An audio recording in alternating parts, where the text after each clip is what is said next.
Hello, Columbia, and welcome to City Talk, where we are talking about great things happening here in the city of Columbia. On this episode, we continue our holiday safety series, and we have an interview with Chief Aubrey D. Jenkins from the Columbia Fire Department. Chief Jenkins shares some very important safety information, and he starts off about holiday lighting. Going into the season where people are going to be decorating their homes and both inside and outside, and those pretty Christmas lights and putting up those fabulous Christmas trees, and we just want to make sure people, when they do it safely. First of all, always remember, let's start with a Christmas tree. Always make sure if you're going to use a live tree, to make sure that you get one that's freshly cut. Not one that has been sitting for a while. It's a way you can really check. You can take the bristles and run your finger across the bristles. If they snap back in place, you got a good tree. Look for any kind of brownness on the tree, see if it's starting to dry out. When you go pick your tree up, it's almost good to get them, cut them down yourself, but obviously there are places that do have fresh trees. So once you get it home, make sure you submerge it in some water to keep it fresh, because you don't want to just have it not sitting outside of water. Particularly when you start putting your lights on, your lights tend to dry your tree out quicker because they're burning. So that's the first thing I want to make sure. With your lights, again, if you do put lights on your trees, make sure that they're UL approved by the Underwriters Laboratory, just to make sure you got some good, clean, burning lights. Always check your lights before you put them up. Check from any kind of frayed or broken wires. Make sure that your end, as you put in the socket, is good and it's not, loose or in any kind of way, shape, or form.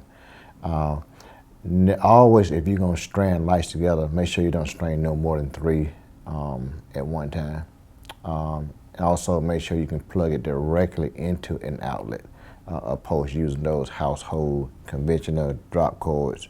Those tend to get pretty hot, and if you touch them, if they're pretty warm, then you're putting a lot of power through it. So you want to make sure you at least plug your lights directly into the outlet.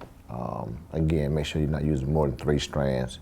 If you do have to use some type of extension cord, particularly for the outside, make sure you use a pretty high gauge cord, like the orange cords, and not the household conventional cords. Those get pretty hot.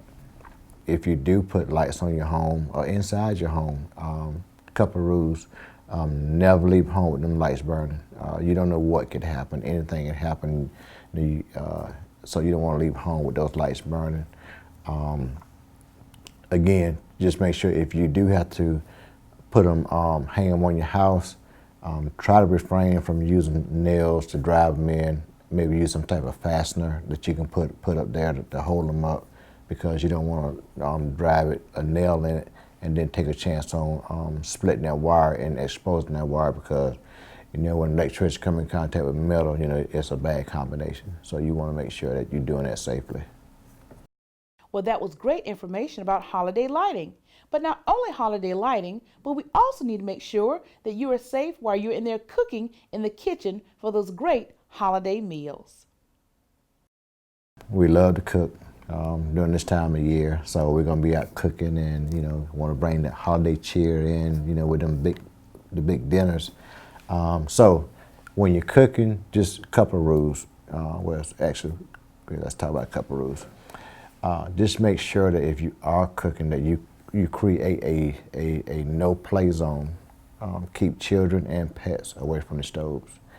Anytime you're cooking, make sure that your pot handles are not hanging over the stove, because you can actually walk by and you can knock it over. Make sure they're not hanging over the stove.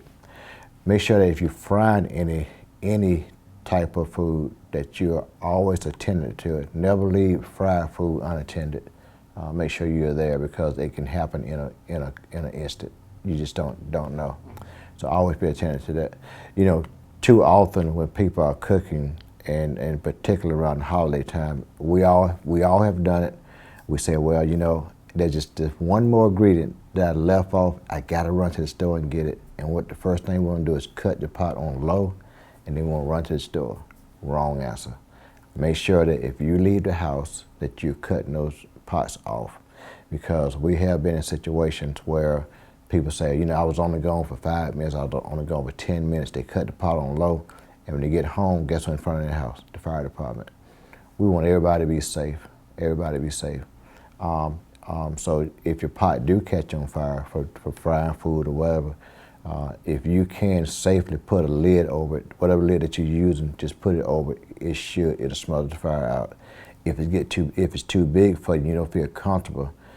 If you can, cut the stove off. But if you can't, you know, just get out the house, call 911, and let us come take care of it.